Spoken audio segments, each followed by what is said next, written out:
السلام علیکم دوستو، میرے چینل اردو کہانیاں میں خوش آمدید۔ آج ایک نئی سچی خوفناک کہانی کے ساتھ آپ کی خدمت میں حاضر ہوں۔ آئیے کہانی کا آغاز کرتے ہیں۔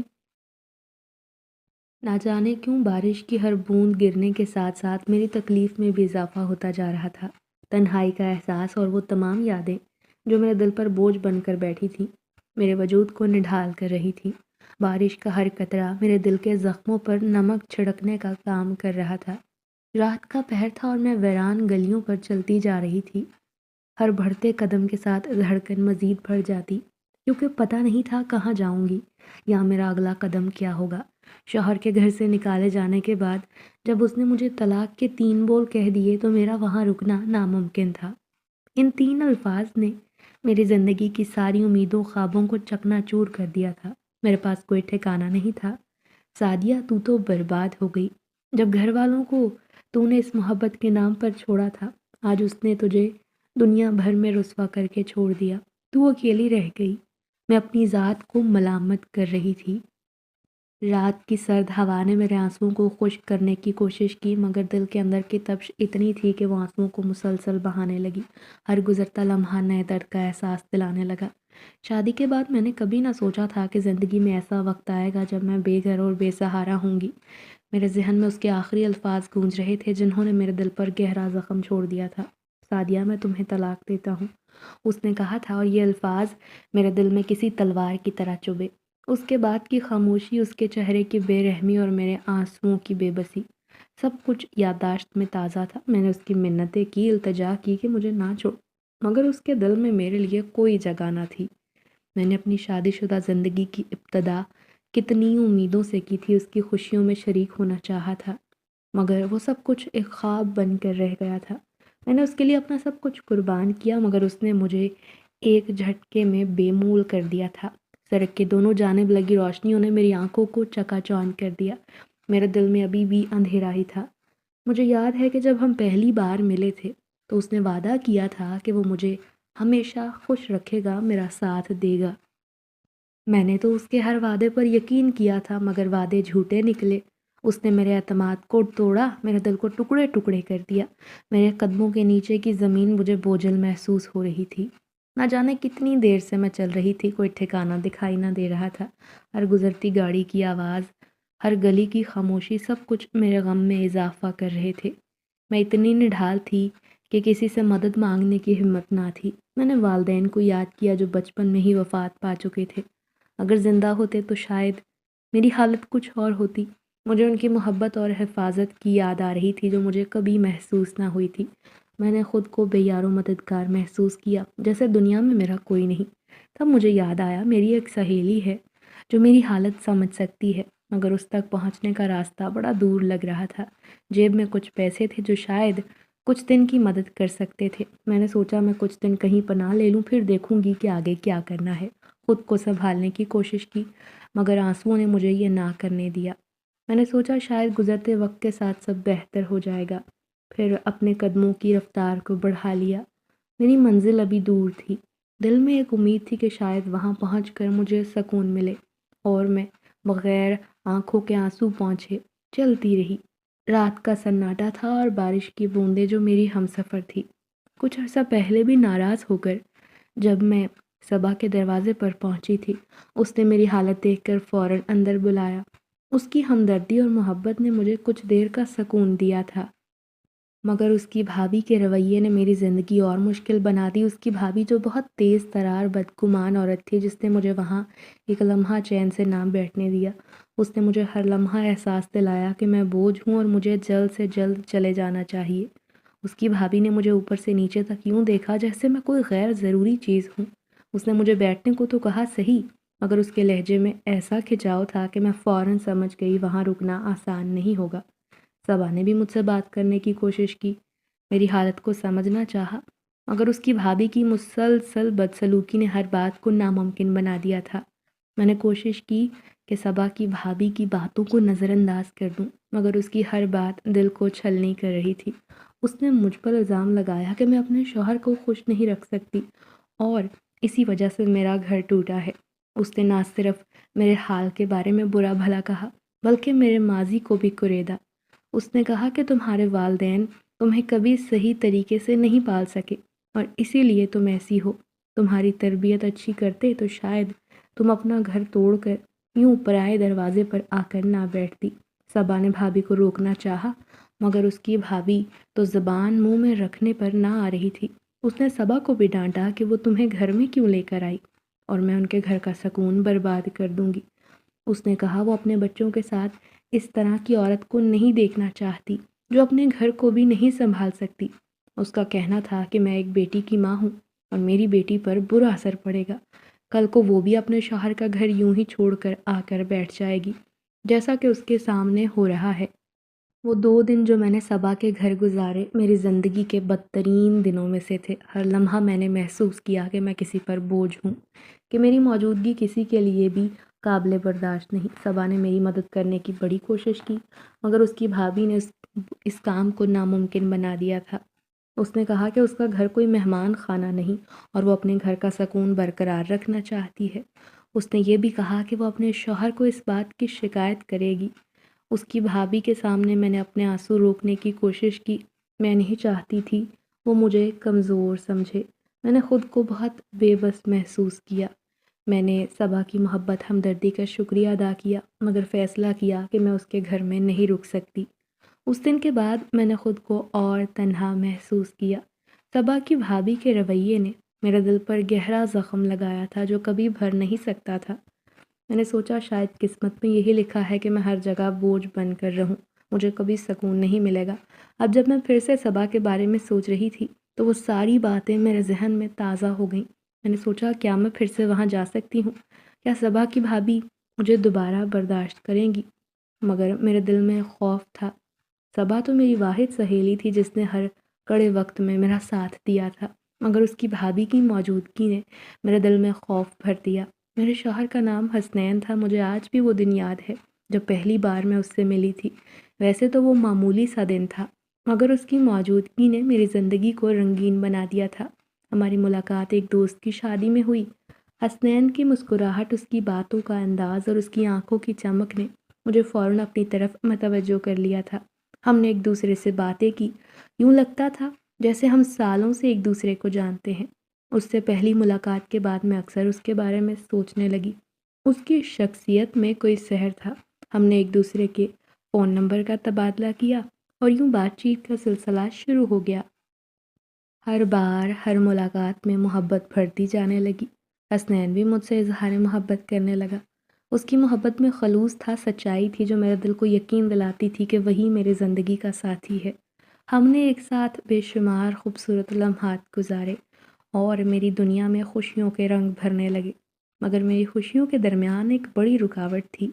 میرا بھائی والدین کا انتقال بچپن میں ہو گیا تھا۔ بھائی میرا واحد سرپرست تھا، وہ ہمیشہ میری حفاظت کرتا، میری ضروریات کا خیال رکھتا، مگر حسنین سے میرے رشتے کو قبول نہیں کر پا رہا تھا۔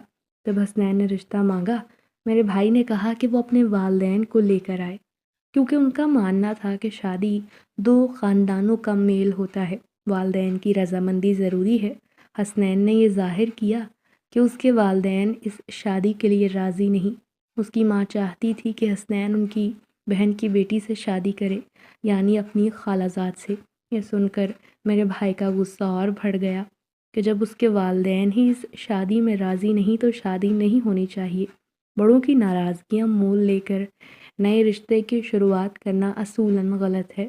حسنین نے بتایا کہ وہ اپنے والدین کی مرضی کے بغیر کسی نئے رشتے کی شروعات کرتا ہی غلط سمجھتا ہے۔ میرے دل میں اس کی محبت تھی مگر حالات نے ہمیں دور کر دیا تھا۔ میں نے بھائی کی بات مانی اور کچھ عرصے کے لیے حسنین سے دوری قائم کر لی۔ میری دنیا میں تو خلا آ گیا تھا۔ میں نے خود کو بہت تنہا محسوس کیا۔ اس کی یاد مجھے ستاتی۔ اس نے کئی بار مجھ سے رابطہ قائم کرنے کی کوشش کی مگر میں نے بھائی کی مرضی کے خلاف جانے کی ہمت نہ کی۔ اس وقت میں بہت کمزور ہو گئی تھی۔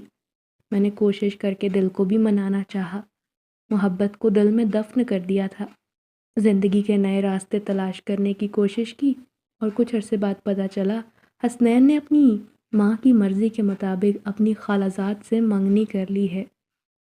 یہ خبر سن کر میرا دل ٹوٹ گیا۔ میں نے خود کو مضبوط بنانے کی کوشش کی، مگر ہر رات کی تنہائی میں اس کی یادیں میرے دل کو مزید زخمی کر دیا کرتیں۔ میرے دل نے جب حسنین کے لیے اپنے جذبات کا فیصلہ کیا تو میں نے تمام دنیاوی بندشوں کو توڑ دینے کا عزم کر لیا۔ گھریلو حالات ایسے تھے کہ میں وہاں رہ کر محبت کے خوابوں کو پورا نہیں کر سکتی تھی۔ حسنین کی محبت میں گرفتار ہو کر اپنی دل کی بات سننے کی ٹھان لی۔ پھر ایک رات جب میرا بھائی اور بھابھی گہری نیند میں تھے، میں نے ہمت جمع کی اور منصوبے کو عملی جامہ پہنانے کا فیصلہ کیا۔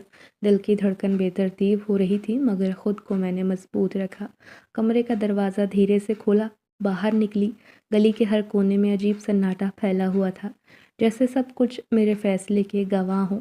میں نے بھائی کے کمرے کی طرف نظر ڈالی، جہاں وہ اور بھابھی سو رہے تھے۔ ان کے چہروں پر سکون تھا، مگر میرے دل میں طوفان امڑ رہا تھا۔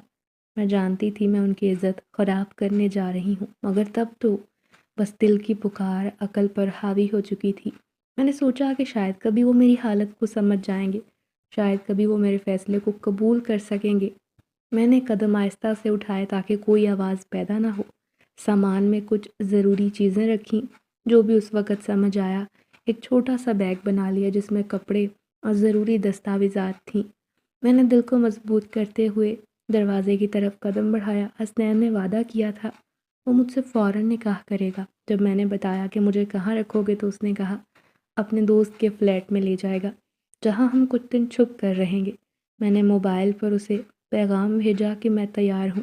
کچھ دیر میں اس کا جواب آیا کہ وہ گھر کے باہر میرا انتظار کر رہا ہے۔ میں نے دروازہ کھولا اور خاموشی سے باہر نکلی۔ باہر کی ہوا میں عجیب تازگی تھی، جیسے وہ بھی میرے فیصلے کی حمایتی ہو۔ میں نے حسنین کو دیکھا جو اپنی بائک پر کھڑا تھا۔ اس کی آنکھوں میں عجیب روشنی تھی جو میرے دل کو تقویت دے رہی تھی۔ میں نے اس کے پیچھے بیٹھتے ہوئے اپنے بھائی کی عزت کو پیروں تلے رون دیا تھا۔ دل بہت غمگین تھا، مگر حسنین کی موجودگی نے مجھے سکون دیا تھا۔ اس نے بائک سٹارٹ کی اور ہم خوابوں کی دنیا کی طرف روانہ ہو گئے۔ راستے میں ہر لمحہ میرے دل کی دھڑکن بے ترتیب رہی۔ ہر گزرنے والا لمحہ نئے خوف کا سامنا کروا رہا تھا۔ ہم نے شہر کی سڑکوں پر سفر کیا۔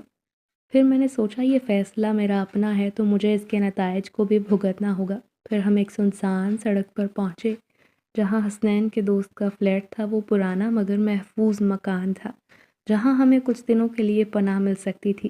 ہم فلیٹ کے دروازے کی طرف بڑھے۔ اس نے دروازے کو چابی سے کھولا۔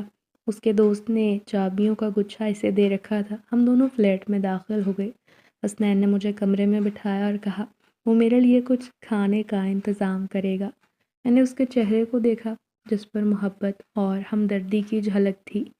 فلیٹ کا ایک ہی کمرہ بڑا سادہ چھوٹا سا تھا، مگر فی الحال تو وہ میرے لیے کسی محل سے کم نہیں تھا۔ میں نے دل کو تسلی دی کہ شاید سب کچھ میرے لیے بہتر ہوگا، شاید میری زندگی میں نیا آغاز ہو سکتا ہے۔ حسنین واپس آیا، اس کے ہاتھ میں کھانے پینے کی چیزیں تھیں۔ ہم نے مل کر کھانا کھایا۔ ہر نوالا مجھے سکون دے رہا تھا۔ اس نے بیٹھ کر مجھ سے بہت دیر تک باتیں کی اور ہم دونوں نے اس رات کو ایک نئے آغاز کے طور پر قبول کیا۔ اس نے یقین دلایا تھا کہ وہ ہمیشہ میرے ساتھ رہے گا، میری حفاظت کرے گا، مجھے کبھی تنہا نہیں چھوڑے گا۔ اس کی مضبوطی اور فیصلے کو دیکھتے ہوئے میں نے مستقبل کی طرف آنکھیں پھیر لیں اور پھر ماضی کو پیچھے چھوڑنے کا فیصلہ کیا۔ میں نے دل کو تسلی دی کہ شاید یہی سب کچھ میرے لیے بہتر رہے گا۔ میں یہ بات فراموش کر بیٹھی تھی مکمل طور پر کہ جس میں بڑے بزرگ راضی نہ ہوں وہ رشتہ کبھی نہیں چل سکتا۔ حسنین نے مجھے اس فلیٹ میں لایا تھا۔ میں نے سوچا نکاح کے بعد ہم اس کے گھر جائیں گے، وہ مجھے گھر میں رکھے گا اور میں اس کی بیوی بن جاؤں گی، مگر یہ تو میری غلط فہمی تھا۔ میں نے دل کے ہاتھوں مجبور ہو کر اتنا بڑا فیصلہ کر دیا۔ وہ رات میں نے اس کے ساتھ گزاری۔ حسنین نے مجھے بے تحاشا محبت سے نوازا اور میں نے زندگی میں پہلی بار خود کو مکمل اور خوش محسوس کیا۔ اس کی آغوش میں مجھے ساری دنیا رنگین لگنے لگی۔ میں نے سوچا تھا کہ اب زندگی کی مشکلات ختم ہو جائیں گی اور میں نئی اور خوشگوار زندگی جینے لگوں گی، مگر اگلی صبح جب نہا کر اٹھی، کمرے میں آئی تو حسنین اب تک سو رہا تھا۔ میں نے اپنے بالوں سے پانی کے چھینٹے اس کے چہرے پر پھیلائے تاکہ وہ جاگ جائے۔ وہ اٹھ کر بیٹھا، مگر اس کے چہرے پر پریشانی واضح تھی۔ جیسے وہ اپنے کیے گئے فیصلے پر پشیمان تھا۔ اس کے چہرے کے تاثرات نے تو مجھے دھچکا دیا۔ مجھے احساس ہوا کہ کچھ تو غلط ہے۔ میں نے اس کی آنکھوں میں وہ محبت نہ دیکھی جو رات بھر میں نے دیکھی تھی۔ میں نے پوچھا، کیا ہوا، تم ٹھیک ہو؟ اس کی آنکھوں میں عجیب اداسی تھی۔ میں ٹھیک ہوں، بس کچھ سوچ رہا ہوں۔ میں نے پھر پوچھا، کیا تمہیں اپنے فیصلے پر پچھتاوا ہو رہا ہے؟ کچھ دیر وہ خاموش رہا، پھر بولا، ارے نہیں، ایسا نہیں، بس کچھ مسائل ہیں جو مجھے پریشان کر رہے ہیں۔ میں نے محسوس کیا کہ وہ کچھ چھپا رہا ہے۔ بہرحال میں نے اسے تسلی دی کہ سب ٹھیک ہو جائے گا، مگر اس کے الفاظ میں وہ اعتماد نہیں تھا جو میں سننا چاہتی تھی۔ میرے دل میں عجیب بے چینی بھر گئی۔ مجھے سمجھ نہ آیا کیا ہونے والا ہے، مگر میں نے امیدوں کو زندہ رکھا۔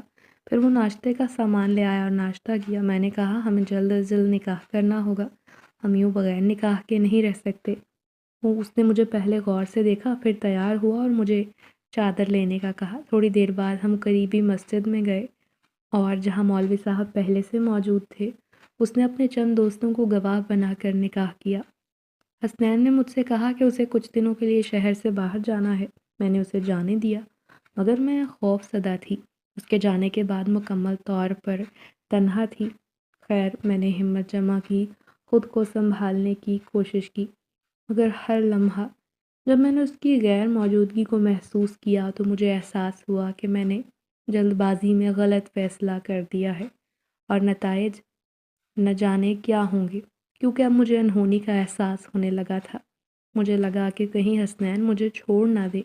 بے شک اس نے نکاح کیا ہے، مگر مرد کو بدلنے میں آخر دیر کتنی لگتی ہے؟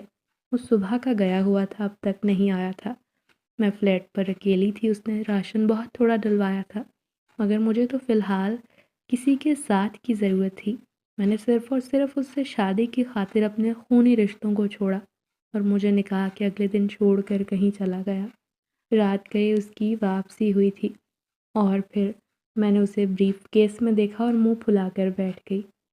حسنین نے دیکھا کہ میں ہاتھ پر ہاتھ رکھے بیٹھی ہوں، نہ اسے پانی کا پوچھا نہ کھانے کا، تو اسے غصہ آ گیا۔ کم از کم شوہر کو کھانے اور پانی کا ہی پوچھ لو، یہ کہہ کر وہ مجھے جھڑک کر اندر چلا گیا اور اس نے دروازہ بند کر دیا۔ اس کی جھڑکیں سن کر میں مزید ناراض ہو گئی اور باہر بیٹھی رہی، یہاں تک کہ وہ اتنا تھکا ہوا تھا وہ اندر ہی سو گیا۔ میں باہر صوفے پر بیٹھی رہ گئی، مجھے شدید رونا آ رہا تھا۔ صبح اٹھ کر جب اس نے دروازہ کھولا، مجھے صوفے پر جاگتے دیکھ کر شرمندہ ہوا اور بولا، بس آج کہیں جانے کے لیے تیار ہو رہا ہوں۔ میں بہت حیران تھی کہ یہ انسان 2 دن میں یوں بدل جائے گا، کس نے سوچا تھا؟ میں نے کہا، تم مجھے اپنے گھر کب لے کر جاؤ گے؟ گھر والوں سے کب ملواؤ گے؟ تو اس نے ٹال مٹول سے کام لیا۔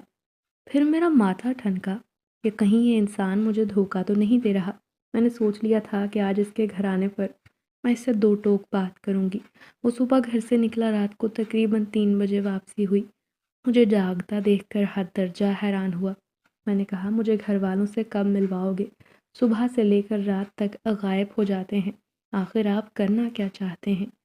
کیا آپ نہیں چاہتے کہ میں آگے بھی آپ کا ساتھ دوں؟ آپ نہیں چاہتے آپ کی بیوی بن کر اپنے گھر میں عزت سے رہوں؟ میرا غصہ آسمان کو چھو رہا تھا۔ میں جانتی تھی کہ وہ بھی غصے کا تیز ہے، مگر یہ نہیں جانتی تھی کہ اتنا تیز ہے کہ میرا بہت بڑا نقصان ہو جائے گا۔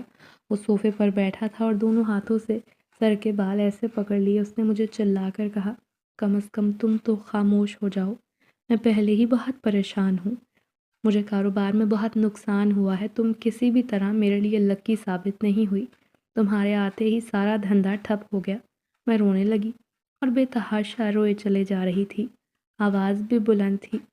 میرے رونے کی وجہ سے وہ اور چڑچڑا نظر آنے لگا، مگر مجھے پرواہ ہی نہ تھی، یہاں تک کہ وہ اٹھا اور اس نے مجھے دھمکا کر کہا کہ خاموش ہو جاؤ، اور میں خاموش ہو گئی۔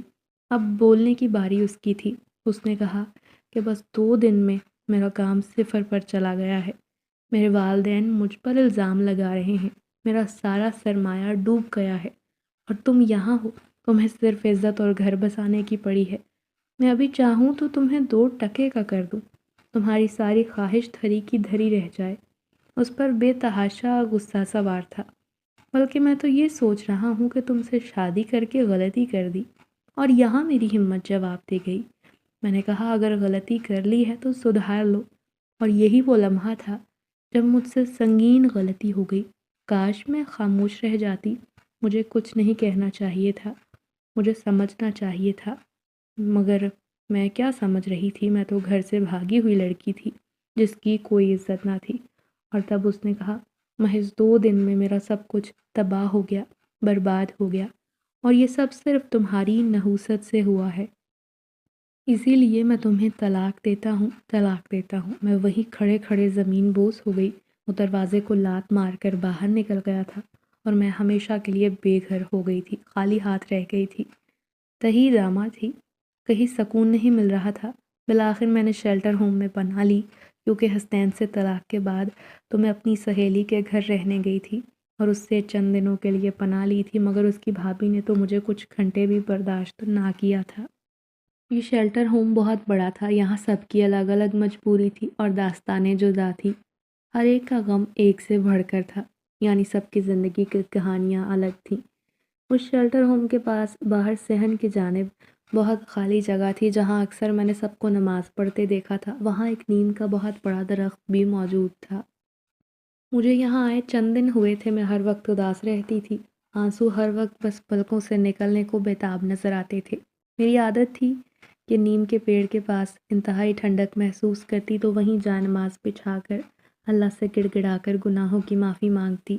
جس طرح میں نے اپنے بھائی بھابھی کی عزت کو تباہ کیا اور ان کا دل توڑا، میرا دل بھی یوں ہی توڑا گیا تھا۔ اللہ، میں تجھ سے معافی کی طلبگار ہوں، آگے کی زندگی کی بہتری کی خواہش مند ہوں۔ روز یہی دعا مانگتی اور بے آواز بلند روتی، اتنا روتی کہ آنکھیں سوج جاتی۔ میں نے نوٹ کیا کہ اس پیڑ کے نیچے بیٹھ کر رونے کے بعد مجھے عجیب طرح کا سکون ملنے لگا ہے۔ پھر اس کے بعد میرا دل بغیر کسی بے چینی کے گزر جاتا۔ رات گہری ہو رہی تھی، میں پیڑ کے نیچے بیٹھی تھی، باقی لوگ اندر موجود تھے۔ مجھے کسی نے آواز لگائی، میں ڈر گئی، نظر گھما کر دیکھا، وہاں کوئی نہ تھا۔ وہاں سے اٹھ کر اندر آنے لگی تھی، کسی نے مجھے نام لے کر پکارا تھا، سعدیہ، سعدیہ۔ میں ڈر گئی اور تیز تیز قدم اٹھا کر آگے بڑھنے لگی۔ میرے قدموں کے پاس کسی نے پتھر پھینکے تھے۔ میں رک گئی تھی اور پیچھے مڑ کر دیکھا، وہاں ایک خوبصورت نوجوان کھڑا تھا جس نے مجھے آواز لگائی تھی۔ وہ تھا ہی اتنا خوبصورت کہ میں بے اختیار اس کی طرف کھینچی چلی گئی، یہاں تک کہ میں اس کے بے حد نزدیک جا کر کھڑی ہو گئی۔ اس نے میرا ہاتھ پکڑا اور پھر نہ جانے مجھے عجیب سا احساس ہوا، مجھے یوں لگا میں ہواؤں میں اڑ رہی ہوں۔ اچانک اس نے میرا ہاتھ چھوڑا، مجھے جسم بالکل ہلکا پھلکا لگ رہا تھا اور جب سامنے نظر پڑی تو دنگ رہ گئی۔ یہ تو کوئی الگ دنیا تھی، یہاں سب کا لباس بھی بہت مختلف تھا، کسی کا چہرہ خوبصورت تو کسی کا چہرہ انتہائی بھیانک تھا۔ میں نے بے اختیار چیخ ماری، اچانک بہت سے پرندے ہوا میں اڑنے لگے تھے۔ میں نے خود سے اس نوجوان کی تلاش میں نظر دوڑائی، وہ مجھے دور بہت آبشار کے اوپر نظر آ گیا۔ میں بھاگ کر اس کے پاس آنا چاہتی تھی، اس نے مجھے ہاتھ کے اشارے سے وہیں روکا۔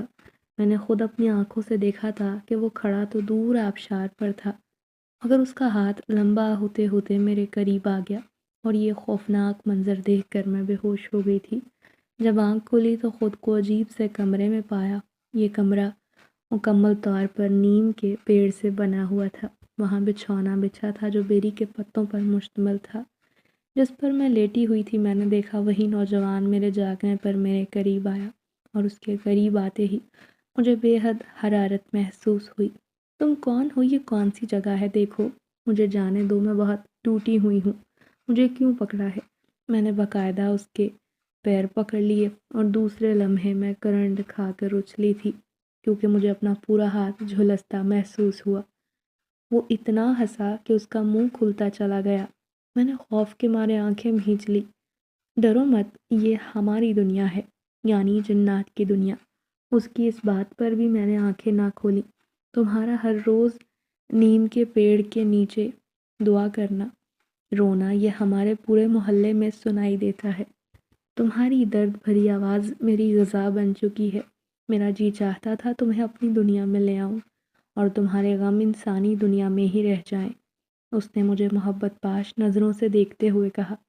وہ مجھے یوں دیکھتا تو مجھے لگتا میرے جسم پر بہت سی چیونٹیاں رینگ رہی ہیں۔ میں بے اختیار اٹھی اور کمرے سے نکلنا چاہا جو پتوں سے بندھا ہوا تھا۔ اگر میرا پیر کسی نے باندھ دیا تھا میں وہیں گر پڑی۔ پھر اس نے مجھے ایک شربت پیش کیا جسے میں نے ہاتھ مار کر گرا دیا۔ وہ ہنسا اور بولا، دیکھو پیاری لڑکی، تمہیں یہاں تمہاری گریہ زاری لائی ہے۔ ہم تو یہاں لمبے عرصے سے ہیں، ساری کہانیاں جانتے ہیں۔ تم ہمیں سب سے معصوم لگی ہو تو تمہیں پناہ دینا چاہتے ہیں، لیکن اگر پھر بھی تم لوگوں کی حقیقت دیکھنا چاہتی ہو تو ہم تمہیں کچھ دیر کے لیے آزاد کرنا چاہتے ہیں تاکہ تم اپنی آنکھوں سے تصدیق کر لو۔ اب اس کے بعد نہ جانے اس نے اٹھ کر میرے ہاتھ کو اس قدر زور سے جھٹکا دیا کہ میں بے اختیار اٹھی۔ اٹھتے ہی میں نے ہانپتے ہوئے آگے پیچھے دیکھا تو شیلٹر ہوم کی کچھ عورتیں میرے اوپر جھکی ہوئی تھیں۔ میں نے دیکھا نیم کے پیڑ کے قریب میرا جائے نماز جوں کا توں رکھا تھا، مجھے نماز کی چادر بندھی ہوئی تھی۔ میں نے آس پاس نظر دوڑائی، یہ کیا ہو گیا تھا؟ پل بھر میں منظر کیسے بدل گیا؟ ابھی میں جو کہیں اور تھی اب میں یہاں کیسے آ گئی تھی؟ تو قریب کھڑی ایک عورت نے میرا مسئلہ آسان کیا اور کہا، تم یہاں بیٹھ کر دعا مانگنے میں اتنی مشغول ہو کر رونے لگی تھی کہ تم بے ہوش ہو گئی، اور اب کہیں جا کر پورے 1 گھنٹے بعد تمہیں ہوش آیا ہے۔ میں سمجھ گئی کہ میرے ساتھ کیا ہوا ہے۔ میری گریہ زاری جنات کو پسند آ گئی۔ انہوں نے مجھ دکھیاری کو اپنی دنیا میں خوش آمدید کہا، مگر یہ کیسے ہو سکتا ہے؟ میں تو انسان ہوں۔ میرا دل ابھی بھی خوف سے دھک دھک کر رہا تھا۔ جہاں تک ساری عورتیں آہستہ آہستہ اٹھ کر جانے لگیں، صرف ایک لڑکی ارم رہ گئی تھی جو میرے ساتھ اس شیلٹر ہوم میں آئی تھی۔ اس نے قریب آ کر میرے سر پر جو دھماکہ کیا تو مجھے نوجوان کی بات یاد آ گئی۔ اس نے مجھ سے کہا تھا، تمہیں پتہ ہے آج مجھے اور تمہیں کہیں اور شفٹ کر دیا جائے گا۔ میں نے کہا، کہاں؟ اس نے بتایا کہ جو جوان لڑکیاں یہاں آتی ہیں نا، انہیں یہ لوگ کہیں اور شفٹ کر دیتے ہیں اور ان سے غلط کام کرواتے ہیں۔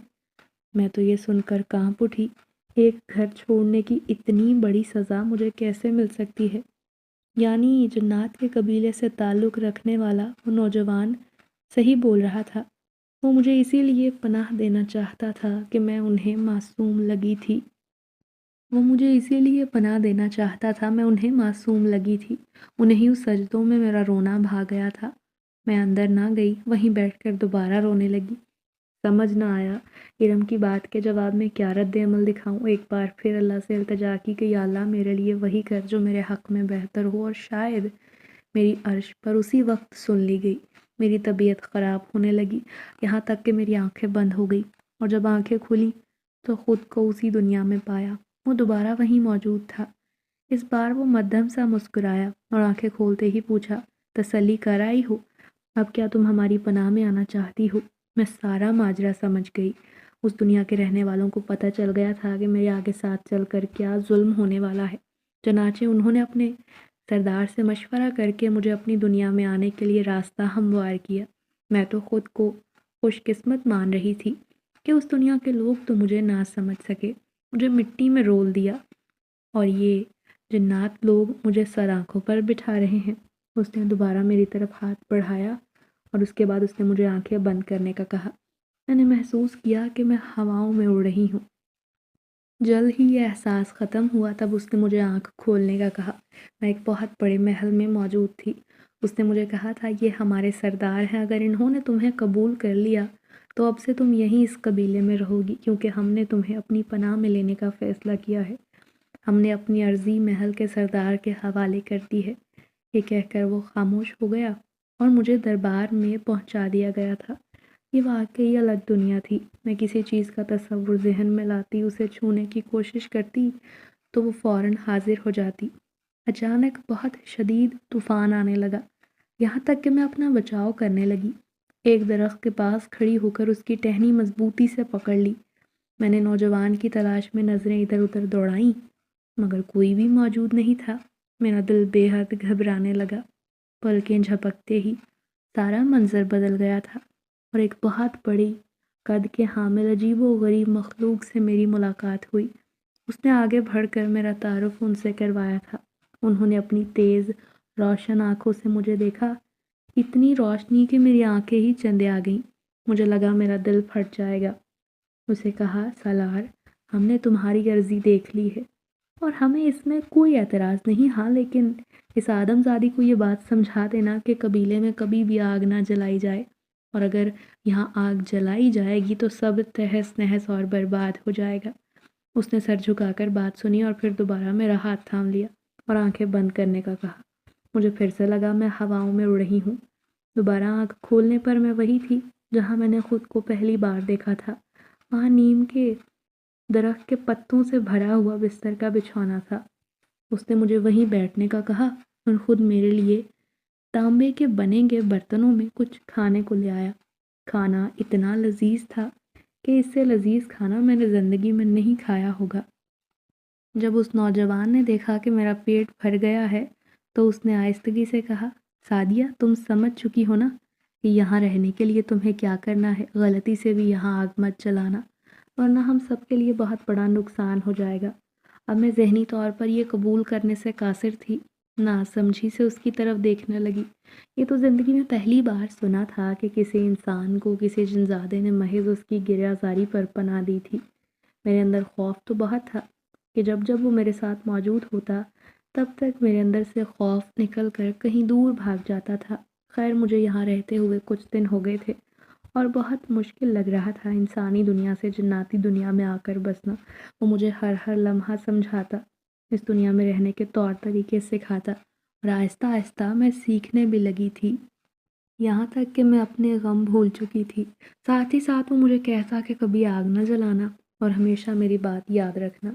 مگر ایک بات قابل غور تھی، وہاں موجود دیگر جنات کی شکلیں خاصی ہولناک تھیں، یہاں تک کہ انہیں دیکھ کر میں خوف زدہ ہو جاتی اور پھر کئی دن تک مجھے خوب بخار بھی رہتا تھا۔